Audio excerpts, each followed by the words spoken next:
Hello friends, नमस्कार। स्वागत है आपका यूट्यूब चैनल पर एक अनदर वीडियो। इस वीडियो में यस बैंक की बात करेंगे, यस बैंक की चर्चा करेंगे और जानकारी लेंगे कि किस तरह का इसका रिजल्ट आया है, Q1 का जो रिजल्ट का अपडेट दिया है तो उसको समझते हैं। और लगभग स्टॉक तो 12 रुपये के आसपास आ गया है।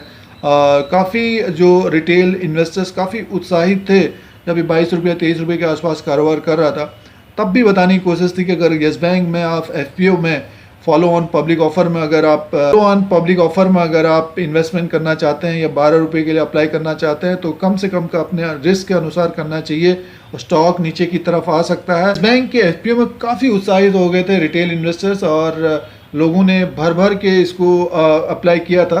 तो अब उनको क्या करना चाहिए, रिजल्ट देखिए, उसी के अनुसार ये कारोबार कर सकता है। तो सबसे पहले इसका रिजल्ट देखिए और उसी के बाद डिसाइड करिए। फिलहाल अब तो 12 रुपये के आसपास आ गया तो जाहिर सी बात है स्टॉक एक तरह से काफ़ी गिरावट रही पिछले एक महीने के अंदर। तो फ्रेंड्स, यस बैंक का जो चाल रहेगी स्पेशली रिजल्ट के अनुसार ही रहेगी। तो Q1 के जो आंकड़े हैं उसको देखते हैं और कुछ महत्वपूर्ण पॉइंट्स भी आप लोगों को बताएंगे बीच में। चैनल पर अगर आप नए हैं तो सब्सक्राइब और बेल आइकन को प्रेस करिए। आप लोगों को इसी तरह से इंडिया का जो शेयर मार्केट है, स्टॉक मार्केट है, उसका अपडेट एनालिसिस सारा कुछ लेटेस्ट देते हैं। और लाइक का बटन भी दबा दिया करें। यूट्यूब की तरफ से आपको नोटिफिकेशन 15,000 करोड़ का जो फंड राइज किया था तो स्टॉक का भाव लगभग 12 रुपीज़ में रखा गया था और स्टॉक का भाव चल रहा था लगभग, शेयर का भाव चल रहा था लगभग 22, 23, 24 रुपये के आसपास था। तो काफ़ी लोग इस एक तरह से आप देख रहे थे कि काफ़ी लोगों ने इसमें एग्रेसिवली बिड भी की। जो रिटेल इन्वेस्टर्स थे 22 रुपये में कारोबार कर रहा था और 12 रुपये का FPO आ गया था फॉलो ऑन पब्लिक ऑफर। तो फिलहाल इस वक्त यस बैंक में काफ़ी लोग ये सोच रहे होंगे कि एक तरह से फंस गए हैं या बर्बाद हो गए हैं, फिर से लूट लिया है। तो देखते हैं इसके नंबर्स, देखते हैं Q1 FY21 में जो रिजल्ट रहे हैं। देखिए, नेट इंटरेस्ट इनकम है 1,908 करोड़ का हुआ है और पिछली बार था 2,281 करोड़, यानी मीन 16% कम हुआ है। और टोटल नेट इनकम देखिए 2,529 करोड़। तो इनकम तो ठीक ठाक है और पिछली बार था 3,554 करोड़, 28% कम है।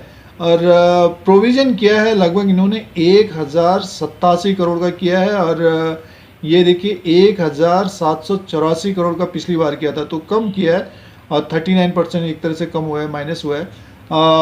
अब देखिए प्रॉफिट एंड लॉस में 45 करोड़ का प्रॉफिट हुआ है। पिछली बार था 114 करोड़, तो लगभग 60% की कमी आई। और आपको जो मीडिया में दिखेगा एकदम से दिखेगा कि नुकसान हो गया, बट स्टॉक ने एक तरह से प्रॉफिट किया। एक बार ध्यान रखिएगा, स्टॉक का भाव लगभग 22 रुपये से आके 12 रुपये में आ गया। अब देखते हैं इसका आगे, देखते हैं देखिए क्या इन्होंने अपडेट दिया है।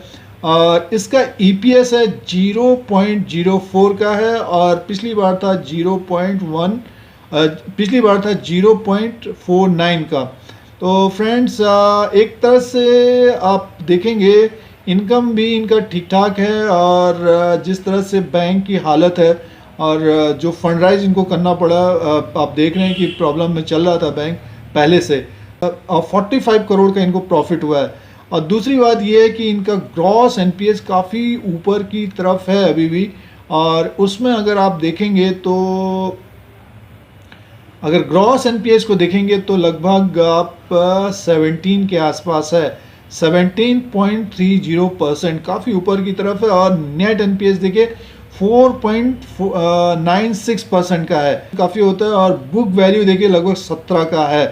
तो अभी जिन्होंने लिया है 12 रुपये में, आप बहुत सारे लोग ये सोच रहे थे कि आप 14 या 15 या 16 रुपये के आसपास होगा, लिस्ट जब होगा तो उस वक्त बेच देंगे, बट ऐसा हुआ नहीं।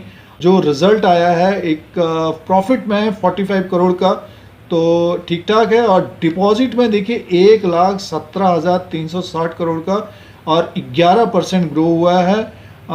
इसमें अगर आप कासा का भी देखेंगे तो 25% ग्रो हुआ है। एक तरह से अब इम्प्रूवमेंट होना चाहिए यहाँ से। और नेट एडवांस में देखिए 1,64,510 करोड़, 4% की डिक्लाइन है इसमें। और रिटेल एडवांस में है 23%।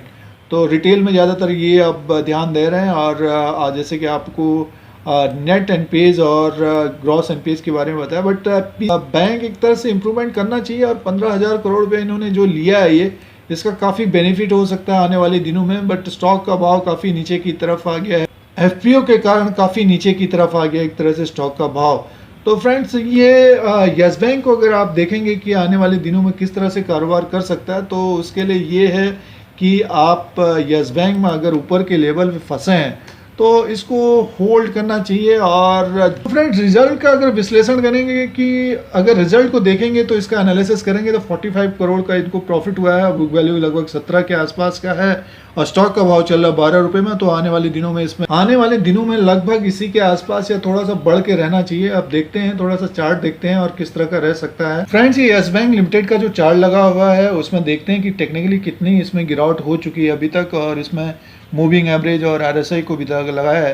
देखिए, आरएसआई लगभग ये 12 के आसपास आ गया है।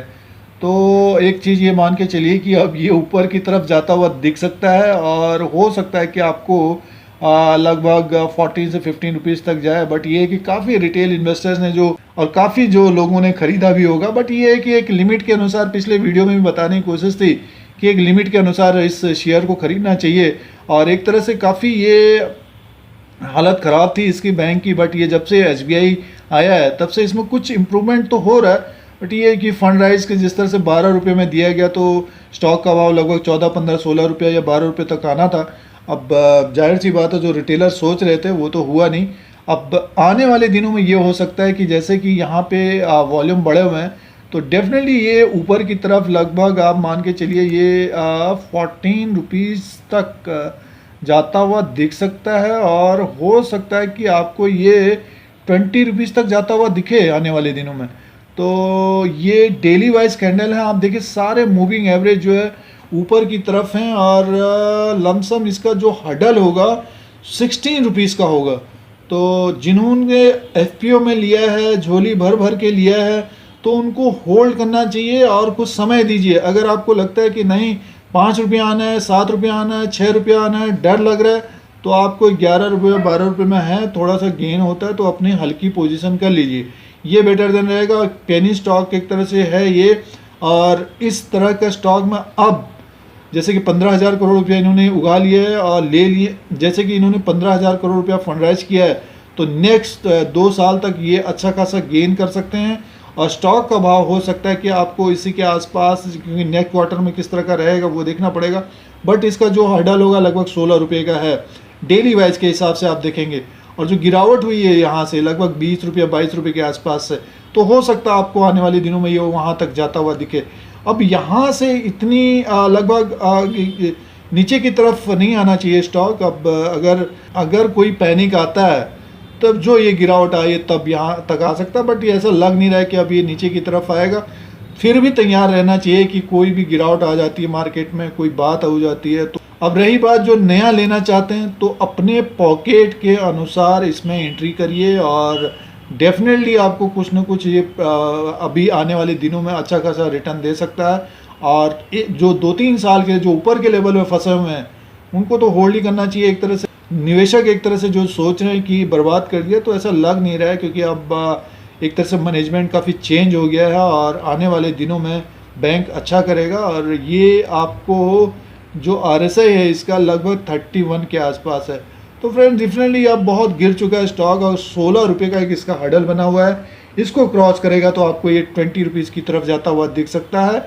तो ये ध्यान रखिएगा, आने वाले दिनों में हो सकता है 2-3 महीने में ही चला जाए। जो लेना चाहते हैं तो अपने पॉकेट के अनुसार कम से कम का जो आप रिस्क ले सकते हैं। सपोज अगर नहीं बढ़ा 3 महीने में तो आपको लगता है कि नीचे की तरफ आ गया, फंस गए, तो वो चीज़ भी रेडी रहना चाहिए। तो ये दोनों तरफ से आप देखिए।